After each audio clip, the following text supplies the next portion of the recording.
إن الحمد لله تعالى نحمده ونستعينه ونستغفره ونعوذ بالله من شرور أنفسنا وسيئات أعمالنا. من يهده الله فلا مضل له ومن يضلل فلا هادي له. وأشهد أن لا إله إلا الله وحده لا شريك له وأشهد أن محمدا عبده ورسوله وبعد. The Shaykh حفظه ta'ala begins by praising Allah the Almighty and sending peace and blessings upon his Prophet Muhammad sallallahu alayhi wa sallam. And then he says to proceed. بطبيعة الحال ينبغي لكل مسلم أن يأخذ الدروس من مواقفه وحياته وأن يستفيد من أخطائه كما يستفيد من المواضع التي وفق فيها إلى الصواب. Naturally, it is incumbent upon every Muslim to learn and take benefit from incidents and occurrences during his life and the mistakes that he made, just as he learns from the matters that he got right and was successful in his life. إن وقوع الأخطاء من الإنسان دليل على أنه يعمل، لأنه إذا لم يعمل لن يخطئ. A person, a human being committing mistakes is an indication that this person works. For if a person did not commit mistakes, then that would mean that this person does not work. ولهذا دائما وأبدا ينبغي لكل واحد ولكل مسلم عاقل أن لا يمنعه من الاستمرار في العمل كونه يخطئ في محطات حياته. And that's why it is incumbent upon every person that he not let his or her mistakes in life prevent him from continuing on his path and his journey in life. وهذا الدرس نستطيع أن نستفيده من مواقف كثيرة متعددة في حياتنا. كل مؤمن وكل مسلم إذا تدبر ماضيه، إذا تدبر تاريخه، سيعرف أن هناك أشياء وفق فيها إلى الصواب وأشياء لم يوفق فيها إلى الصواب، لكن ينبغي أن يكون ذلك دائما وأبدا دافعا له إلى تصحيح مساره وتصحيح منهجه حتى يستقيم على الجادة والاستقامة بإذن الله تعالى. And this lesson, which is to learn from your mistakes and keep going forward and not being discouraged by your mistakes, this is a lesson that every Muslim can take away.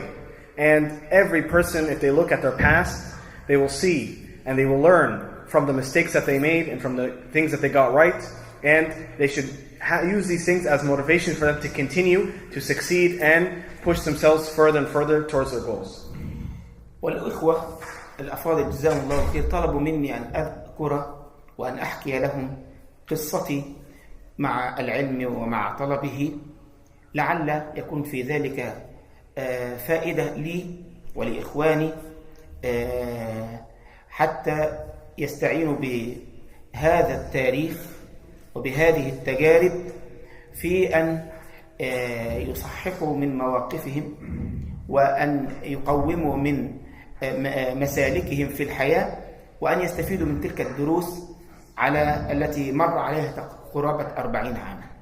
And the virtuous brothers, may Allah reward them, asked me to speak about my life journey and seeking sacred knowledge, and to extract and derive benefits to share with you these experiences and these benefits, so that the brothers and sisters here today can take these experiences and benefits and learn from them and apply them in their lives. ولا شك أن أول المستفيدين من هذا هو شخصي الفقير إلى الله سبحانه وتعالى العلي القدير، لأنني عندما أتذكر هذه المواقف وتلك المحطات في حياتي أعرف ما وفقت فيه إلى الصواب وما لم أوفق فيه إلى الصواب، فأستعين بذلك في أن أقوم من شأني. And the Shaykh said that there's no doubt that the first person who will benefit from such a talk and such an experience is himself, because this will make him think about his past and what he got right and what he might have erred in, and this will help him dwell upon what he did in the past so he can further increase what he did right in the future and get more right and benefit and build upon that. نشأت في بداية حياتي في أسرة ولله الحمد محافظة، أسرة متدينة. الوالد والوالدة رحمة الله عليها يحرصان على أن يربي أولادهما تربية مستقيمة، تربية موافقة لشرع الله عز وجل. يحرصان دائما وأبدا على أن يذكران بالصلاة في وقتها، وألا نؤخر الصلاة عن وقتها، وأن نلتزم بالإطار العام للإسلام من الحرص على الصدق في القول، والحرص على التعامل مع الناس بالحسنى، وعلى أن يكون تعاملنا مع الناس كما يحب الله سبحانه وتعالى ويرضى. كل ذلك بطبيعة الحال في حدود ما نعرفه من شرع الله عز وجل. فكثير منا حقيقة قد يخفى عليه كثير من أمور الدين في بدايات الحياة، ولكن إذا ما عرف شيئا من أمر دين الله عز وجل فإنه يسارع إلى تنفيذه وتطبيقه. The Sheikh said, Alhamdulillah, I was raised in a religious family. His mother and his father were religious parents who tried to instill this in their children. They would always remind them to pray on time and not to delay the prayer outside of his time. And they would always remind their children and encourage them to speak truthfully and to deal with people well and to deal with people the way Allah subhanahu wa ta'ala would be pleased with. And so this general upbringing was a upbringing within the goals and with the commandments of the Sharia and of the Deen and of Islam. And so he grew up in this type of family which kept him within the limits of Islam. وليس معنى هذا أننا في أسرتنا كنا نخلو من الأخطاء. فلا شك أن هناك أخطاء وهناك أشياء ربما كان الواحد منا يفعلها ظنا منه أنها لا تتعارض مع الشرع، لكن تبين لنا بعد ذلك أنها تتعارض مع الشرع. شأننا شأن كل مسلم في بلاد الإسلام. حقيقة كثير من الأمور الشرعية قد تخفى على بعض الناس نظرا لضعف الدعوة وضعف الأمر بالمعروف والنهي عن المنكر وضعف تعليم المسلمين أمور دينهم في هذه الفترة تحديدا.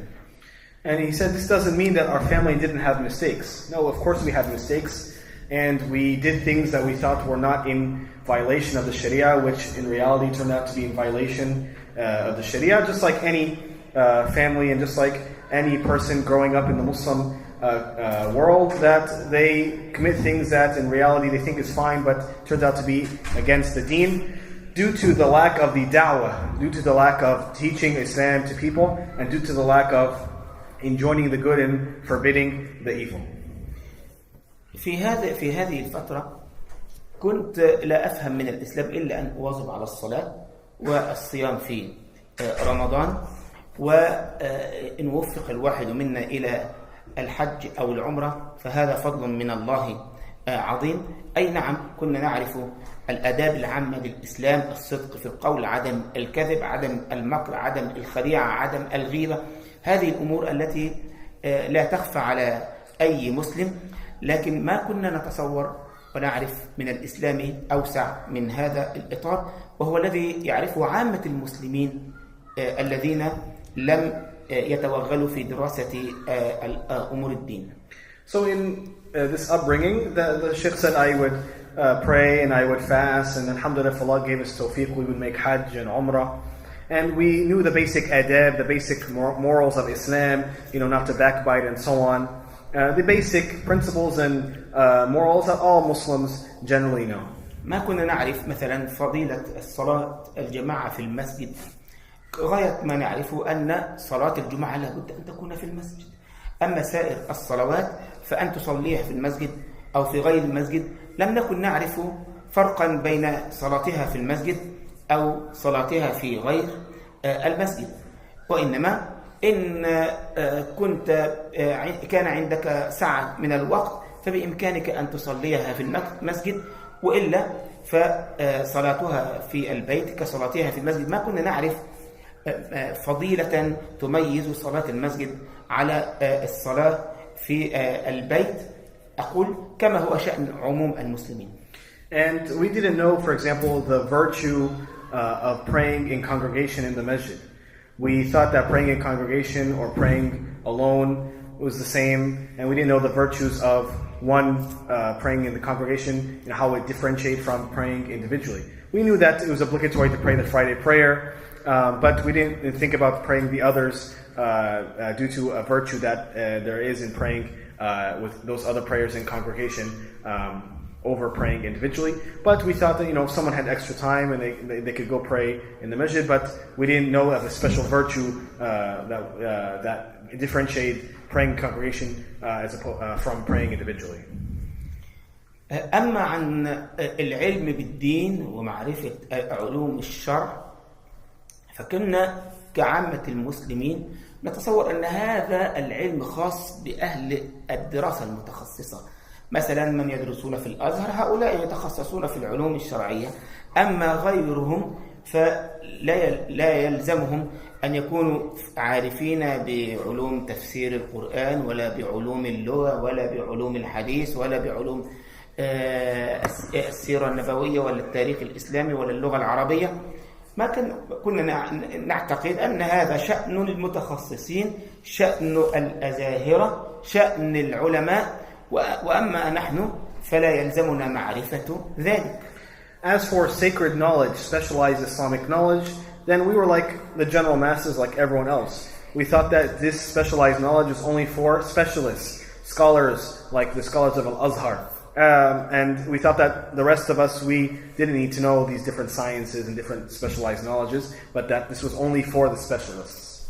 أما إن أردت أن تتعلم شيئا من الدين فهذا فليكن عبارة عن ثقافة عامة.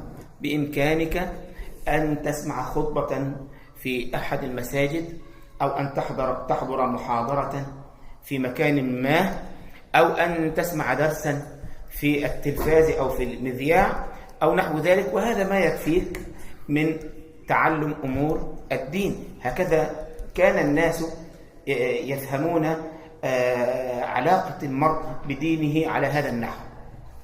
And we thought that if you wanted to learn sacred knowledge, all you needed to do was listen to a khutbah or attend a dars in the masjid, or hear a lecture or some sort of class on TV or on the radio. And that's all you really needed to know to learn about the deen, just to get a general understanding of it. أما إن الإنسان يفرغ وقته وينفق عمره في تعلم اللغة العربية أو تعلم القرآن أو القراءات أو التفسير أو الحديث أو غير ذلك من العلوم التي هي متعلقة بعلوم الشريعة، فهذا يعتبر خارجا عن الهدف الذي خلق من أجله الإنسان، وإنما هذا شأن المتخصص. فكما أن هناك متخصص في الهندسة، هناك متخصص في الفقه، هناك متخصص في الطب، هناك متخصص في الزراعة، هناك أيضا متخصص في الشريعة. فهذه العلوم يعرفها علماء الشريعة فقط، أما سائر المسلمين فلا يلزمهم معرفة ذلك. وحسب الواحد منهم إذا مرت عليه مسألة أو احتاج أن يسأل في مسألة أن يسأل أهل العلم. وأهل العلم في نظرنا ليسوا هم كبار العلماء، وإنما إمام المسجد أو المقرئ في المسجد أو شيخ المسجد، هذا إن سألته فهو يكفيك. هكذا كان تصور الناس عن العلاقة التي تربط المسلم بالإسلام. As for someone spending their time and spending their life to learn these sacred sciences, then we thought that this wasn't the goal of the human being. This wasn't the reason why a regular person was created. Rather, this is for the specialized people in the Sharia and in the Islamic sciences. Just like there are specialized people in medicine and engineering and so on. This was only for those who were specialized. And if you had a question, you would just go ask someone. And we wouldn't go necessarily to ask the major scholars. Rather, we just went and would ask anyone, the imam of the masjid or the reciter in the masjid. And that was basically it. No. ولا شك أن هذا التصور وهذا الشعور موجود إلى يومنا هذا بين عموم المسلمين، ولكن بفضل الله عز وجل هذا الشعور صار يتقلص إلى حد بعيد، وصار كثير من الناس يعرفون العلاقة الحقيقية بين المسلم ودينه، والعلاقة القوية بين المسلم وأهل العلم، والعلاقة القوية بين المسلم والعلم نفسه. فصرنا ولله الحمد نجد بين المسلمين الآن شباب يطلبون العلم، يطلبون علوم اللغة، يطلبون علوم الحديث، يطلبون علوم القرآن، ويتخصصون في ذلك، بل ويتفوقون على كثير من الذين درسوا تلك العلوم دراسة أكاديمية. And this ideology, this mindset is still prevalent amongst the people. But alhamdulillah, people have started to realize the relationship between the Muslim and his religion and the importance of seeking knowledge. So now we have the youth beginning to seek knowledge, and some of them now have studied and become more knowledgeable than people who their professional careers are in these fields. So alhamdulillah, people are now starting to realize the importance of seeking knowledge in the Muslim's life. عندما أكرمني الله عز وجل بالتدين، وكان ذلك وعندي 16 عاما، وأنا عندي 16 عاما، طبعا أنا وقتها لم أكن أتصور أنني غير متدين، يعني أنا لم أفهم من الدين إلا ما أفعله. فأنا حتى هذه اللحظة أنا أتصور أنني متدين، وأنني أواظب على الصلاة وأواظب على الصيام، وبفضل الله عز وجل أعرف طريق المسجد، والبيت بيت محافظ ولله الحمد. يعني أنا لم أكن أتصور أن الأمر أنني لست على الطريق الصحيح أو التدين المستقيم، ولكن عرفت بعد ذلك بعد أن توغلت وتوسعت في دراسة علوم الشريعة أن ما أنا عليه لا يكفي، بل لابد من معرفة الكثير. And I started to realize this at the age of 16.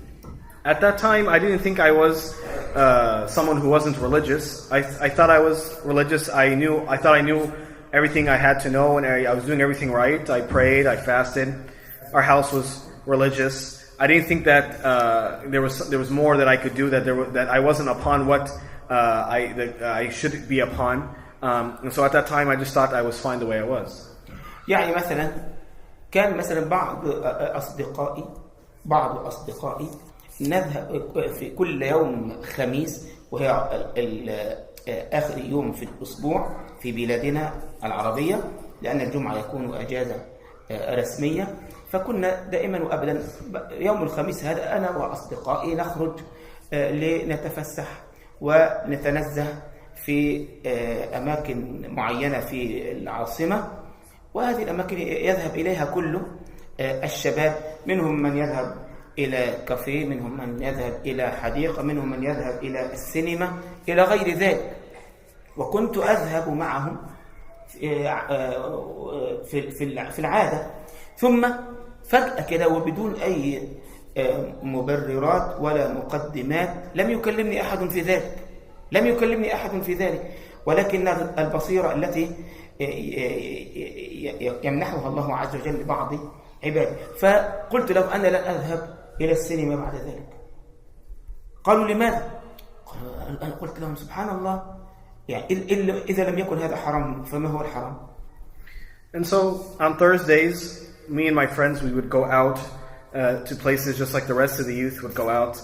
The youth, sometimes they would go out to a cafe, some of them would go to the park, some of them go to the movie theaters. And suddenly I realized to myself, all of a sudden, without anyone telling me or anyone talking to me, that I don't want to go to the movie theater anymore. I told my friends I'm not going to go out with them anymore to the theater. They said, why not? He said, I think this is haram. They said, why is this haram? He said, subhanallah, if this isn't haram, then what is haram? نعم، يعني لا شك أن الأفلام التي تعرض في السينما فيها مناظر تتنافى مع الآداب، بل تتنافى مع الشرع، وتتنافى مع كتاب الله وسنة رسوله صلى الله عليه وسلم. فأنا كنت أقول في نفسي هل أرضى لأمي هذا؟ هل أرضى لأختي هذا؟ لا يمكن أبدا أن أرضاهم، فأكيد هذا حرام. أنا لم أتعلم شيئا، ولم يعلمني أحد شيئا، ولم يقل لي أحد لا تذهب إلى السينما لأنها كذا وكذا، ولكن هذا فضل من الله عز وجل أن يبصرك بالحق حتى وإن لم يدلك عليه أحد، كما قال الله تعالى والذين جاهدوا فينا لنهدينهم سبلنا. And there's no doubt that these movies have scenes that and things in them that go against Islam. And I said to myself, subhanAllah, what, the scenes that are the nudity and so on, and scenes that are in these movies, would I be pleased for my mother to be in these scenes, or my sister? Of course not. And so no one told me that this is haram, or no one said anything, but Allah subhanahu wa ta'ala, this is the grace of Allah and virtue of Allah, that if Allah were to guide you to the truth without anyone having to tell you, as Allah subhanahu wa ta'ala mentions in the Quran, that the one who strives towards Allah subhanahu wa ta'ala, Allah will guide him. في هذه الفترة كما قلت آنفا كنت أصلي في المسجد، ولكن لا أعتقد أن الصلاة في المسجد ضرورية، وإنما إن سمح لي الوقت أن أصلي في المسجد أهلا وسهلا، وإن لم يسمح فلا يلزمني أن أصلي في المسجد. فحصل في هذه الفترة أن توفي خالي رحمة الله عليه. خالي كنا نحبه حبا شديدا، كان قريبا منا، لا أقول قريبا في السن بل قريب في المعايشة، كان دائما وأبدا يخرجنا للمتنزه نتنزه أو نذهب معه إلى بعض الأماكن العامة أو نحو ذلك، فكنا نحبه حبا خاصا. وكان مسافرا مع أخي في طريق مصر الإسكندرية الزراعي، وحدث حادث شديد فتوفي هو رحمه الله تعالى، ونجى الله أخي ولله الحمد. فكان هذا الحدث مؤثرا فينا كلنا، لا أقول فيها أنا وحدي بل في الأسرة جميعا، لأننا كنا نحبه حبا شديدا جدا، وهو كان رحمه الله تعالى أقربنا إلى الله عز وجل، وكان دائما وأبدا يتصدق بالمال، وكان يواظب على الصلاة في المسجد، وكان دائما وأبدا يراعي الله عز وجل في تجارته، يعني كان معروفا وكان الناس يحبونه. وعرفنا ذلك أكثر لما توفي، ووجدنا بعد أن توفي ناس يأتون ويخبروننا بأنه كان ينفق على بيوتهم ويفتح لهم بيوتهم ويرسل لهم الأموال ويرسل لهم الأطعمة والملابس من غير أن يعرف حتى أولاده وحتى زوجته. And during this time, I used to periodically pray in the masjid, but I didn't think I had to. And during this time, my uncle passed away, and we used to love him dearly. We used to love him a lot. And they were very close to their uncle. The family was very close to their uncle. And one time, he was driving with the sheikh's brother on the freeway, and they got into an accident, and then the uncle passed away, but Allah saved his brother. And his death really affected not just the sheikh, but all of his family, because they loved him dearly. And his uncle was the closest amongst them, or the most religious amongst them, to the deen, closest to the deen and the most religious amongst them.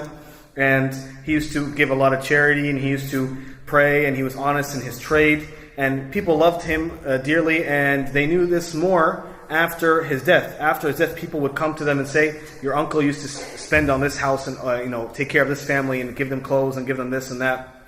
And he gave all this charity even without his own family knowing. هذا الحدث كان مؤثرا فينا جميعا وفيه على وجه الخصوص، فبدأت أتردد على المسجد أكثر من ذي قبل، لكنني حتى هذه اللحظة لم أكن أتصور أن للمسجد مزية على البيت، ولكن كنت من جراء هذا الحدث أتردد على المسجد أكثر. وكان خالي رحمة الله عليه له محل في التجارة، وكنت أنا وأنا صغير أعمل في التجارة، لأن نفس النشاط الذي كان يعمل فيه هو نفس النشاط الذي يعمل فيه والدي، وهو تجارة مواد البناء. فلما توفي خالي ولم يعد هناك من يقف في المحل الذي يملكه، فطلبت مني أمي أن أقف في هذا المحل في أجازة الصيف حتى أسد مسد خالي. And so this event affected me greatly, the passing of his uncle. And so I used to go to the masjid more due to this. But I still didn't think that there was a virtue in praying in jama'ah more than praying by yourself. But this affected me, and I went to the masjid more. And his uncle had a shop, and the sheikh said when he was young he used to work in business as well, because his uncle and the sheikh's father, they had they worked in the business in the same field. And so the Sheikh's mother asked him to work in his uncle's shop during the breaks from school, so that they could fill the uncle's position in his shop. طبعا وجودي في محل خالي قربني أكثر من المسجد، لأنك كل يوم تذهب إلى المحل تفتحه في الصباح ولا تغلقه إلا في آخر اليوم، فهذه الفترة الطويلة أنت في الشارع لست في البيت، فتحتاج أن تصلي، فلا بد أن تصلي في المسجد القريب من المحل، فكل الصلوات كنت أصليها في هذا المسجد، فهذا جعل ترددي على المسجد أكثر، وهذا فضل من الله عظيم. And this time of me working in my uncle's shop made me even closer to the masjid, because when you work in a shop, you open up the shop in the morning and you close it at night. So all day you are out in the streets, you're not home. So you have to go find a place to pray. So I prayed in the masjid next to the shop, and this was a great virtue of Allah subhanahu wa ta'ala upon me. ثم لما انتهت الأجازة وعدت ثانية إلى استكمال الدراسة، وكنت في هذا الوقت في الثانية الثانوية، فكنت في المدرسة أحيانا أصلي صلاة الظهر في المسجد، مسجد المدرسة، وأصلي كما يصلي كل طالب، أصلي الصلاة ثم أخرج إما للبريك يعني الفسحة، وإما لاستكمال فصول الدراسة. فبعض الطلبة المترددين على المسجد قال لي: نحن نجلس في الصباح في طابور الصباح، نجلس في المسجد ونقرأ قرآن ونصحح القراءة والتجويد، فحبذا لو جئت معنا في الصباح حتى تستفيد. فقلت لهم: خير وبركة. And when the break was over, I went back to school. So he was working in the shop during the break from school. He went back to school and he said, I used to pray dhuhr in the masjid of the school. And just like the other students, I would pray and then I'd either go to break or I'd go finish my classes. And so one time some of the students who would go to the masjid, they told the sheikh that in the morning we sit in the masjid and we recite Quran and we correct our tajweed, so it would be nice if you would come with us. So we said, sure, there's no problem. فحضرت معهم بعض الأيام التي يعقدون فيها دروسا في القرآن وفي قراءة القرآن وتجويد القرآن في الصباح، رحمك الله، في الصباح. وعرفت من خلال هذه المجالس أن بيني وبين القرآن مفاوز، لأنني أخطئ أخطاء فاحشة في قراءة القرآن ما عرفت أنها أخطاء إلا لما جلست مثل هذا المجلس. And so I would attend these gatherings in the morning, and I got to know that I made a lot of mistakes in reciting Quran, mistakes that I didn't even know they were mistakes. So through these gatherings, I learned that I needed to pay more attention to the Quran. وده مهم جدا. يعني هنا لنا وقفة. بعض الناس قد يستهينوا بطلب العلم، قد يستهينوا بدرس يجده في المسجد أو مجلس علم في المسجد، ويظن أن هذا المجلس ربما لا يضيف إلى علمه شيئا، ولكن ربما تقال في هذا المجلس كلمة تنتفع بها إلى يوم القيامة.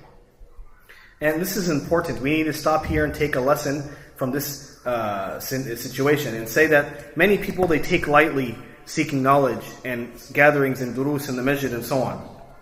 Because they'll say, oh, I'm not going to benefit from this class or this dars, it's not going to add anything to my knowledge. Rather, in this dars that you missed, maybe a word will be said that you would have benefited from this word until the Day of Judgment. On the Day of Judgment, you'll benefit with Allah subhanahu wa ta'ala just from that one word that you heard. ولعلي أذكر في هذا المقام كلمة الإمام عبد الله ابن المبارك لما قيل له: إلى متى تطلب العلم؟ إلى متى تطلب العلم؟ فقال: لعل الكلمة التي أنتفع بها لم أسمعها بعد. And so the Sheikh said, I quote to you the statement of Ibn Mubarak, the great Imam. He said, someone asked him, until when will you seek knowledge? He said, maybe that one word that I haven't come upon yet that will benefit me in the hereafter, in the next life, I haven't come across it yet. So I'm going to keep seeking knowledge forever until I maybe I'll catch that one word. That will be the reason why I'll benefit in the next life. فهذا المجلس انتفعت فيه وعرفت أنني أحتاج إلى أن أصحح قراءتي وأن أصحح علاقتي بالقرآن. لكن هذا التصور وقتئذ لم يكن كاملا. يعني كنت أريد فقط من خلال ما استفدته من هذا المجلس هو أن أقرأ القرآن قراءة صحيحة. أما أن أحفظ القرآن فهذا أمر لم يخطر لي على بال. And so from this gathering, I realized that I need to improve my relationship with the Quran. I need to correct my recitation. But I didn't have complete realization about how much I need to correct and improve on. I didn't even think about memorizing the Quran yet. Just at that point, I just wanted to recite the Quran correctly. وكنت عندما أرجع من المدرسة إلى البيت كان معي زميل بيته في طريق بيتي. فكنا نذهب معا إلى بيتينا. هو بيته أقرب إلى المسجد إلى المدرسة وأنا بيتي أبعد. فكنت أسير معه حتى يتركني عند بيته وأكمل أنا الطريق. فقال لي يوما أين تصلي الجمعة يا شيخ يا طارق؟ كنتش لسه شيخ. And so I would return from school and I had a classmate who would walk home with me. His home was on the way and my home. And his home was closer to school than my home. So I'd walk with him, he'd go to his home and I'd continue onto my home. And so one day this classmate of mine asked the Sheikh Tariq, he said, where do you pray Jum'ah? فقلت له أصلي الجمعة في المسجد الذي قريب من بيتي. وهذا المسجد اسمه مسجد الرضا وهو مسجد قديم والذي بناه أبي وعمي فضل الله. So he said, I pray in the masjid that's close to my home, Masjid al-Rida, and it's the nearest masjid to me, and the ones who built this masjid were my father and my uncle. فأنا كنت أصلي في هذا المسجد. يعني أنا لا أتصور أن هناك مساجد مميزة في الجمعة صلاة كل الصلوات نذهب نصلي ثم ننصرف. لكن أن يكون هناك خطيب معين تذهب إليه لتستفيد معلومة ما هذا أمر ما كان يعني يرد على ذهني.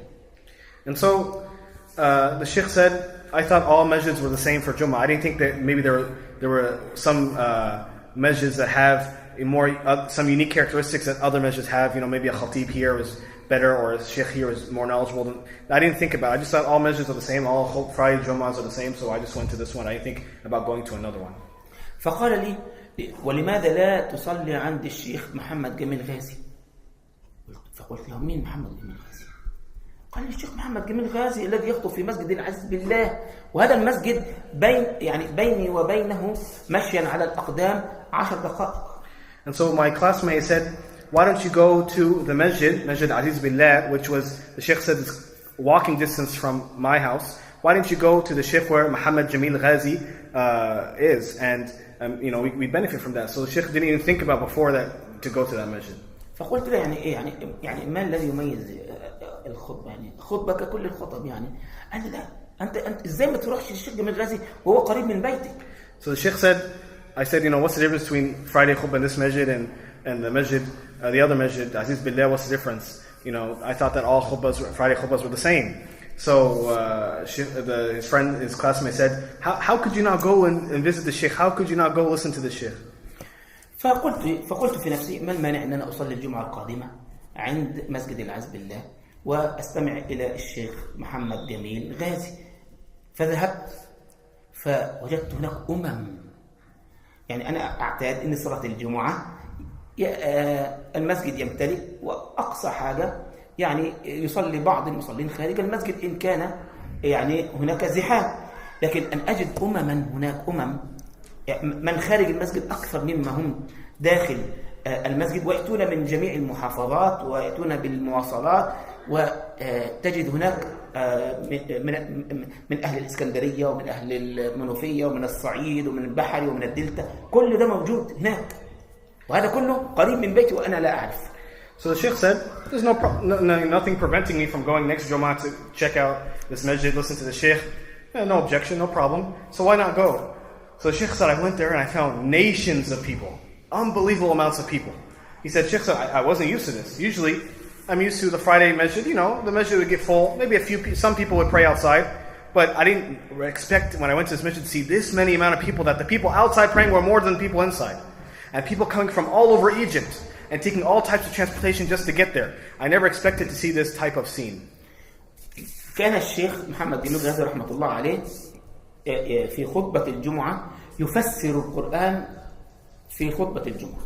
The Sheikh Muhammad Jamil Ghazi, in his Friday khutbah, he would do tafsir of the Quran during the khutbah. في كل خطبة يفسر قدرا ثم يكمل في الخطبة التي بعدها وهكذا بترتيب المصحف سورا وآيات. Every khutbah he would do tafsir of portion of the Quran, and then the next khutbah he'd go continue where he picked off, and so on and so forth in the order of the Quran. هذه الخطبة التي حضرتها كانت أول خطبة في تفسير سورة إبراهيم. This khutbah that I attended was the beginning of the tafsir of Surah Ibrahim. فعندما سمعت الخطبة سمعت الشيخ ووجدت العلم الغزير. كان الشيخ موسوعة علمية حقيقة، موسوعة علمية متنقلة. إذا تكلم في اللغة كأنه لا يعرف إلا في اللغة، إذا تكلم في الفقه كأنه لا يعلم إلا في الفقه، يتكلم في مقارنة الأديان. وأنتم تعلمون الشيخ جميل غازي، وهذه الأشياء موجودة على اليوتيوب الآن. يعني كان في أيامنا كنا نقاتل من أجل الحصول على شريط الخطبة نقاتل من أجل الحصول عليه. الآن هو موجود على اليوتيوب، والخطب هذه موجودة بفضل الله عز وجل. And so when I got there, I listened to the sheikh. The sheikh, I found he had unbelievable amount of knowledge. This person was an encyclopedia. He was a walking encyclopedia. Encyclopedia that would move around like that. And so when he spoke about knowledge, he was about language, sciences of the language. He was a scholar, a linguist. And if he spoke about fiqh, he was an amazing scholar of fiqh. And he spoke about comparative religions, amazing scholar in this field.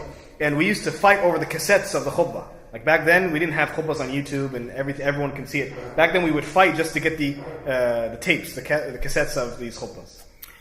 فأنا بهرت بهذا المشهد، وبهرت بهذا الجمع، وبهرت بتمكن الخطيب وثقافته العالية. فهذا جعلني متشوق جدا للاستمرار معه في خطبة الجمعة. وكان أيضا يعطي درسا يوم الثلاثاء بين المغرب والعشاء، فحرصت على هذا الدرس وبدأت أشعر بقيمة المسجد. And so, when I saw this scholar, it blew my mind with how much knowledge he had. I was so impressed. And so I wanted to continue, and I had a strong desire of continuing to study with him and listen with him. So I continued to go to his khutbahs, and he had a class on Tuesdays between Maghrib and Isha. I would attend, and this is when I started to find the importance of going to the masjid. ثم في هذه الفترة كنت أتردد على الشيخ محمد جميل غازي، إما في درس الثلاثاء وإما في خطبة الجمعة، ونحرص على الحصول على أشرطة هذه الخطب لسماعها في البيت مرة ومرتين وهكذا. وأيضا أتردد على الصلوات في المسجد، صلوات الفرائض في المسجد. وأصبحت أشعر بلذة ومتعة أن تصلي الصلاة في المسجد، وبدأت أشعر الفرق بين الصلاة في المسجد والصلاة في البيت. فالصلاة في البيت تسقط عنك الفرض، لكن لا تمنحك اللذة والحلاوة التي يشعر بها المؤمن وهو في الصلاة. And so I would continue to go to the Friday khutbahs, and I would go to his Tuesday classes, and we'd continue listening to his cassettes over and over again. And I began going to the masjid to pray the obligatory prayers in the masjid, and I began to taste the sweetness of praying in the masjid, and I could feel the difference between praying alone and praying in the masjid. There's a sweetness to praying in the masjid that you won't find praying on your own. Praying on your own, then you've done what's obligatory upon you, but praying in the masjid, you get that sweetness of praying in the masjid. عندما انتهيت من دراستي الثانوية، كان آخر يوم في الامتحان هو ثاني يوم في رمضان. When I was finishing my second year of high school, the last day of the final exams was the second day of Ramadan. فعندما انتهيت من الامتحانات وكان قد دخل رمضان، فبدأت أمكث في المسجد، لا أذهب فقط إلى الصلاة بل أمكث ما بين الصلوات. كنا مثلا نصلي الظهر ونجلس في المسجد نقرأ القرآن ونحضر الدروس ومجالس العلم إلى وقت الإفطار، ثم نفطر، ثم نصلي التراويح ونجلس في المسجد إلى الفجر. And so I finished my exams and we were in Ramadan, so this time I began to stay even more in the masjid. So I wouldn't just go for the prayers, I would stay in the masjid even between the prayers. So for example, I'd go for Dhuhr and stay till Asr, we would read Quran in the masjid and so on. And so we'd stay in the masjid till Iftar, we'd have Iftar, we'd pray Taraweeh, and then we'd stay in the masjid until Fajr. أنا قلت آنفا أن كان حرصي أن أصحح قراءتي للقرآن، أما أن أكون حافظا للقرآن فهذا أمر كان بالنسبة لي من رابع المستحيلات. I mentioned earlier that I just wanted to correct my recitation of the Quran. As for me memorizing the Quran, to me I thought this was impossible. ولكن وأنا في يوم من أيام رمضان هذا، وفي أوائل رمضان، يعني اليوم الثالث أو الرابع أو الخامس في أول أسبوع، جاءني شاب صغير، يعني كان وقتها عنده مثلا 12 سنة وأنا كان عندي تقريبا 16 سنة أو 17 سنة. فقال لي يا أخ طارق ممكن تسمع لي سورة آل عمران؟ ممكن تسمع لي سورة آل عمران؟ هو يريد أن أراجع معه هذه السورة. And so during this time, it was probably the third or fourth or fifth day of Ramadan. It was the first week of Ramadan. A young boy around 12 years old came to me, and at the time I was 16 or 17. He said to me, can we revise together, review together Surah Al Imran? فطبعا أنا تعجبت، يعني هذا صغير السن ويحفظ آل عمران. قلت له أنت تحفظ آل عمران؟ قال أحفظ نصفها، إلى قوله ليسوا سواء. And so I was surprised that a young boy who was 12 years old memorized Surah Al Imran. So I asked him, you memorized Surah Al Imran? He said, I memorized half of it. فأنا قلت في نفسي، وهذا استنباط مني ولكن طلع استنباط خطأ لكنه نفعني، فقلت نفسي إذا كان يحفظ نصف آل عمران فأكيد هو يحفظ البقرة. And so I said to myself, I came to a conclusion, this is my own conclusion. It turned out to be wrong, but this conclusion actually helped me later on. That I said if he memorized half Al Imran, he must then memorize before it Surah Al-Baqarah. فالمهم أنا لم أسأله عن البقرة، لكن أنا هذا شيء استنبطته واستحكم على عقلي. فقلت سبحان الله، يعني هذا الشاب الصغير يحفظ البقرة ونصف آل عمران وأنا لا أحفظ؟ طب أنا هحفظ بقى. So I said to myself, subhanallah, this young boy memorized Baqarah and half of Al Imran and I don't have that memorized, I'm going to memorize too. فهذا كان بداية إقبالي على حفظ القرآن. أنا كنت أستبعد على نفسي أن أحفظ القرآن، أن أنظر في المصحف مثلا أجد 600 صفحة، أقول كيف أحفظ هذا؟ كيف أحفظ 600 صفحة؟ صعب، هذا صعب جدا، واضح؟ لكن عندما قابلت هذا الشاب ودار بيني وبينه هذا وبدأت أحفظ، تذكرت في جملة ما أحفظه من الآيات المتفرقة من القرآن قول الله تعالى ولقد يسرنا القرآن للذكر فهل من مدكر. الله يقول إن القرآن سهل، أنا أقول صعب، يبقى أكيد ده شيطان. And so this was the beginning of my decision to want to memorize the Quran. And at first I thought it was hard. This could be a hard task. How am I going to memorize 600 pages or so? But then I remembered Allah subhanahu wa ta'ala saying in the Quran that Allah has made this Quran easy to be remembered and to be recited. And so Sheikh Tara, he said, if Allah is the one who says it's easy and I say it's hard, then it must be shaitan telling me this. فبدأت أحفظ القرآن فبفضل الله عز وجل لم يمر علي رمضان هذا إلا ومعي سورة البقرة. And so I began memorizing the Quran, and by the virtue of Allah, that Ramadan did not end except that I had memorized Surah Al-Baqarah.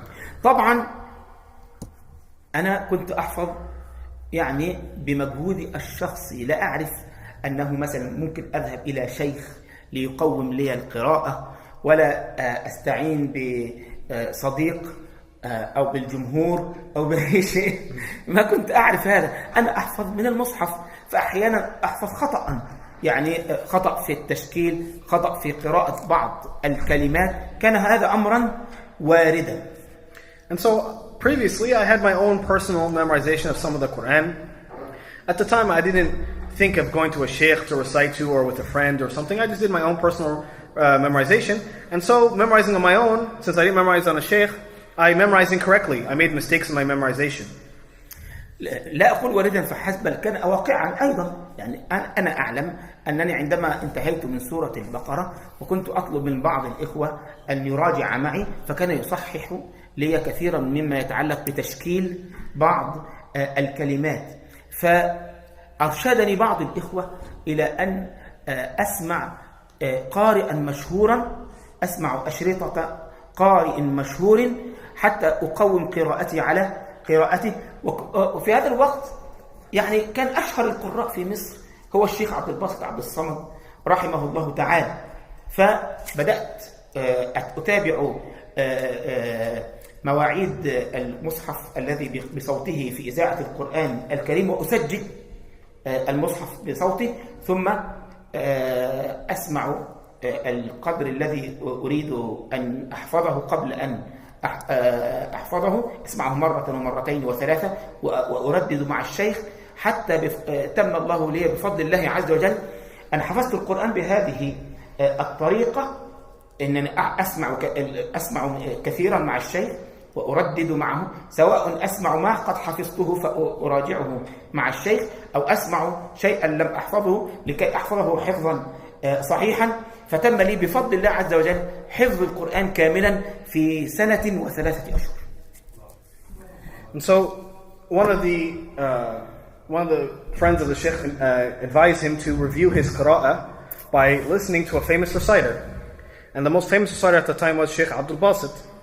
And so the Sheikh would wait for the Sheikh's recitation on the radio, Sheikh Abdul Basit on the radio, and he would listen beforehand. He would memorize the portion that he was going to review, and then he would listen to that portion being recited to correct his recitation, and he'd record it. And so he listened over and over again, and through this way of listening to the recordings of Sheikh Abdul Basit and correcting his recitation through listening, he memorized the entire Quran in 1 year and 3 months.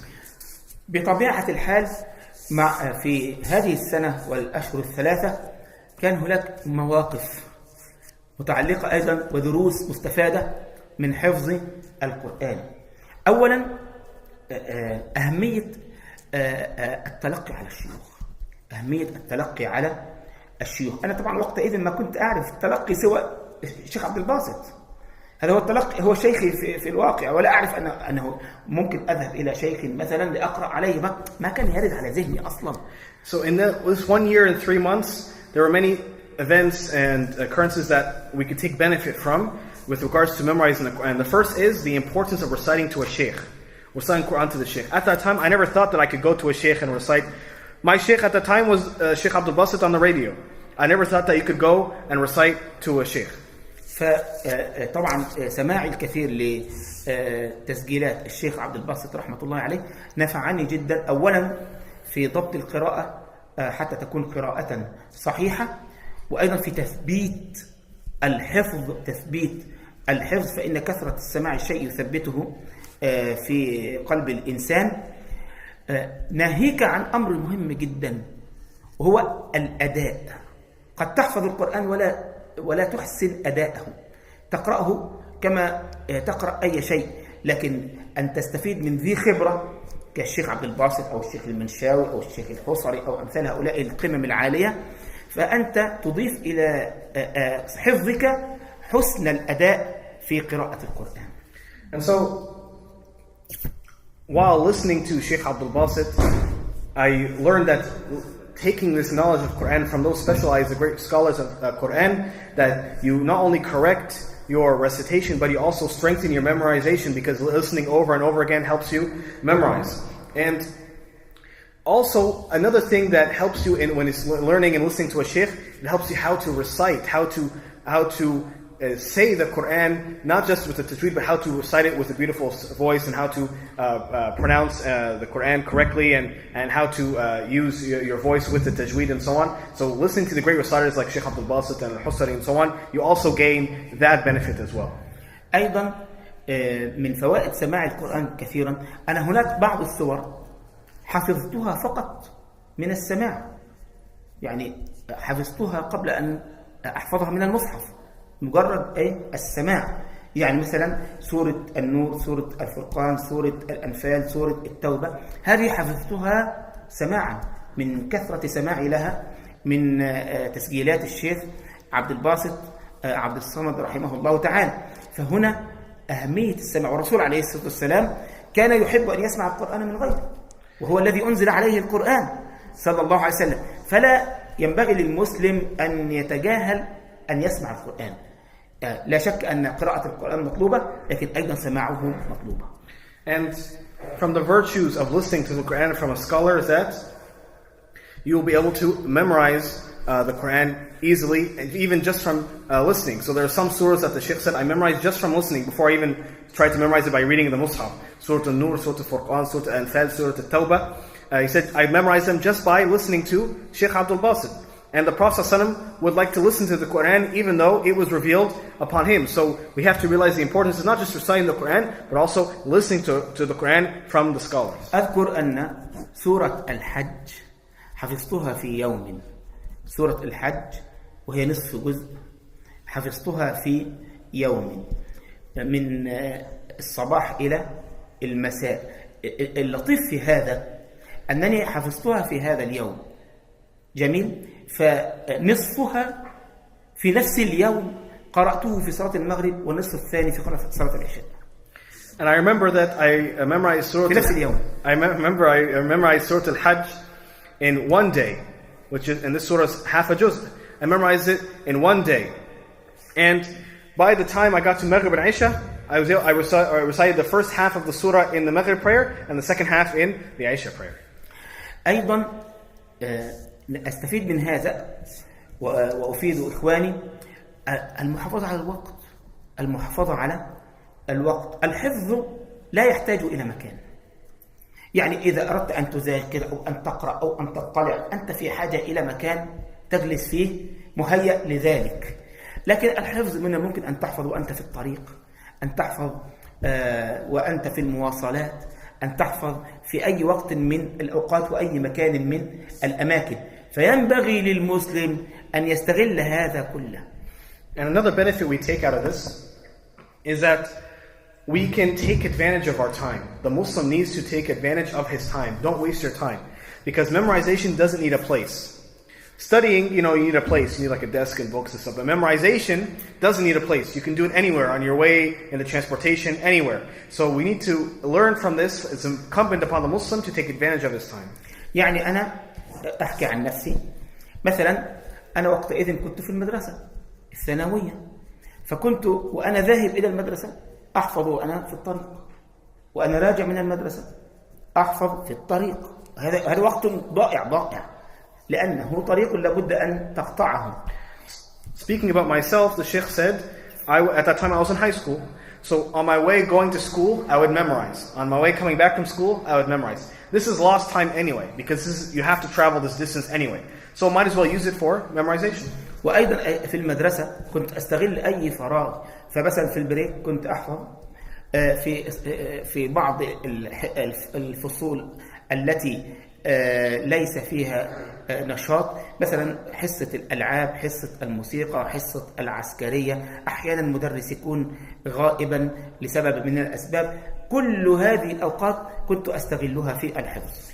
And even at school, any free time I had at school, I would use to memorize. So during the break, I would memorize. Even during certain classes that didn't need really much work, such as PE or music class or whatever, and some classes where teachers just wouldn't show up, I used any time I had free in school to memorize the Quran.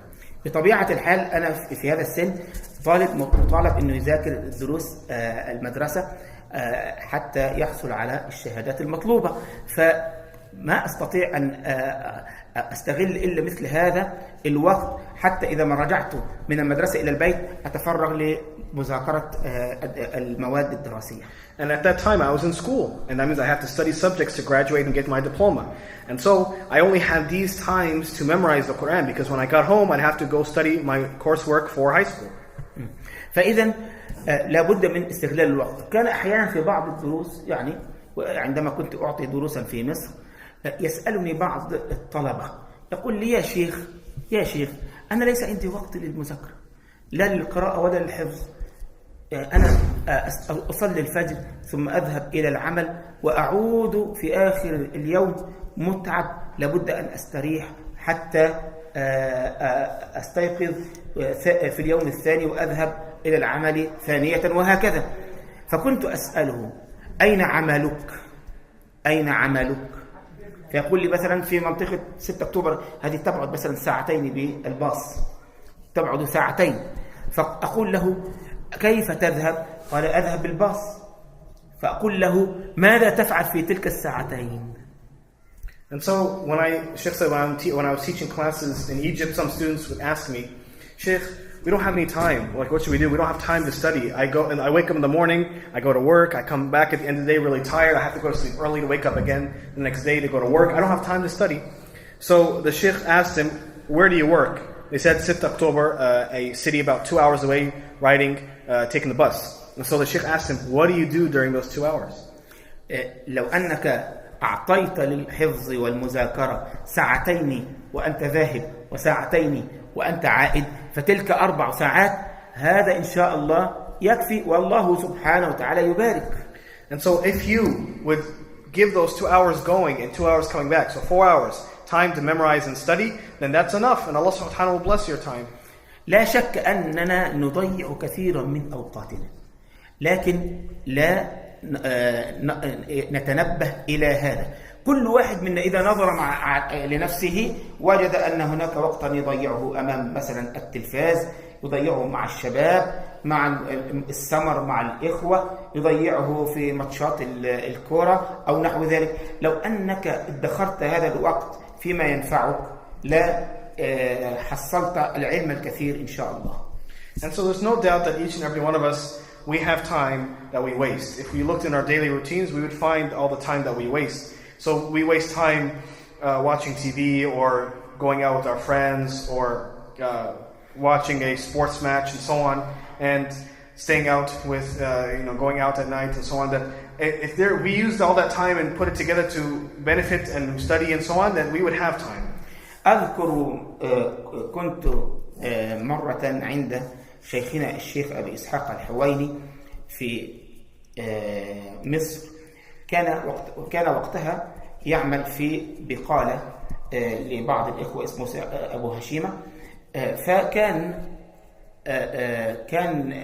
يعمل في البقالة، فكان أحيانا ينظر إلى النمل وهو يسير في بعض الأماكن في البقالة. فقال لي مرة أتمنى أن أكون نملة، لأن هذا النمل عنده مجهود جبار في الحصول على الرزق والأخذ بالأسباب. And one time I was with our Sheikh Abu Ishaq in Egypt, and Sheikh Abu Ishaq used to work at a grocery store. And he said, when I'm in the grocery store, I would see ants, walking through or going through the grocery store, and I used to say to myself, I wish I was, one of these ants, because these ants have such a large amount of work, and they put in so much effort to put in that work just to get their provision. طبعا أنا بعتبر من فضل الله علي أنني لم يرد على ذهني ولم أفكر في طلب علم الحديث إلا بعد أن فرغت من حفظ القرآن. And from the virtue of Allah subhanahu wa ta'ala upon me, from the virtues I consider are to be virtues of Allah subhanahu wa ta'ala upon me, is that I did not even think about studying hadith until after I memorized the Quran. لأن حقيقة علم الحديث يحتاج إلى عمر فوق العمر، ولو أنني تفرغت لعلم الحديث ولم أنتهي بعد من حفظ القرآن لربما كان هذا سببا في عدم استكمالي لحفظ القرآن أو عدم عنايتي بحفظه العناية الفائقة. Because studying hadith takes a lifetime, takes a really long time. And if I would have just started with studying ilm al-hadith, it takes so much time and so much effort. I might not have even memorized the Quran, or I might not have given it the time and effort that it deserves. أنا كنت وقتئذ لا أتصور أن هناك علم غير القرآن. أنا عقيدتي أو تصوري أن القرآن هو أصل العلوم، فأنا إذا حفظت القرآن فقد حصلت على العلوم كلها، ولا شك أن هذا صواب. ولكن ما العلوم الأخرى إلا هي خادمة لكتاب الله عز وجل، فنحن نحتاج إلى تلك العلوم الأخرى لنتفقه أكثر ونتفهم أكثر لكلام الله سبحانه وتعالى. And at that time, I didn't think that there were any other sciences other than the Quran. I memorized the Quran, so that's it. I got what I need. But the Sheikh said there are other sciences, and they all serve the Quran. And also, there's no doubt we need these other sciences as well. هذه المرحلة من رحلتي في طلب العلم، وهي المرحلة المتعلقة بكتاب الله عز وجل. ثم تأتي بعد ذلك مرحلة أخرى فيما يتعلق بدراسة علم الحديث، وهذا ربما نتناوله إن شاء الله تعالى في لقاء آخر بإذن الله تعالى. So this was the first phase of my life in terms of seeking knowledge, my phase of memorizing the Quran. The second phase is my phase in studying hadith, and inshallah we can speak about this in another lecture inshallah. فالمستفاد من هذا كله هو أولا ينبغي للمسلم أن يعتني بكتاب الله عز وجل وألا يصرفه عنه القرآن. كل واحد منا عنده إمكانيات مدفونة، هو نفسه قد لا يعرفها، وإنما يعرفها إذا مارس الشيء. أنا قبل أن أحفظ القرآن ما كنت أتصور أنه بإمكاني أن أحفظه، ولكن لما حفظته وجدت أنه أسهل شيء، سبحان الله. فالإنسان لا ينبغي أن يعني ينجرف مع تسويلات الشيطان وتزيين الشيطان وإيهامه بأنه ليس بإمكانه أن يحفظ وأن يحصل. And so what we take away from this lecture is that don't think that the Quran is too hard to memorize or think that you don't have the ability.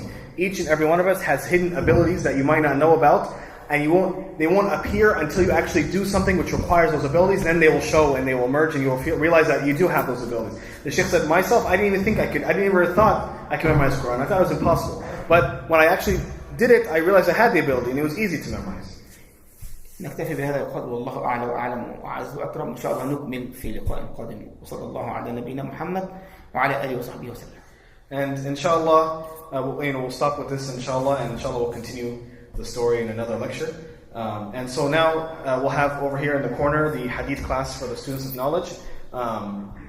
But for those who are interested, it's going to be in Arabic. But before we go, the Sheikh Tariq, he heard about the news of our brother Akram passing away. May Allah subhanahu wa ta'ala have mercy upon him and give his family patience. So inshallah, if the Sheikh will give the condolences to the community and make dua for the brother Akram. Bismillah wa salatu wa salam ala rasulillah sallallahu alayhi wa alihi wa sahbihi wa sallam. اللهم اغفر لأخينا ولحينا وميتنا. آمين. اللهم أسكنه فسيح جناتك. آمين. اللهم اجعل قبره روضة من رياض الجنة. آمين. ولا تجعله برحمتك حفرة من حفر النار. آمين. اللهم اجعله مع النبيين. آمين. والصديقين. آمين. والشهداء والصالحين. آمين. وحسن أولئك رفيقا. آمين. اللهم أبدله أهلا خيرا من أهله. آمين. ودارا خيرا من داره. آمين. اللهم أسكنه الفردوس الأعلى. آمين. اللهم اغسله بالماء والثلج والبرد. آمين. وصلى الله على نبينا محمد وعلى آله وصحبه وسلم.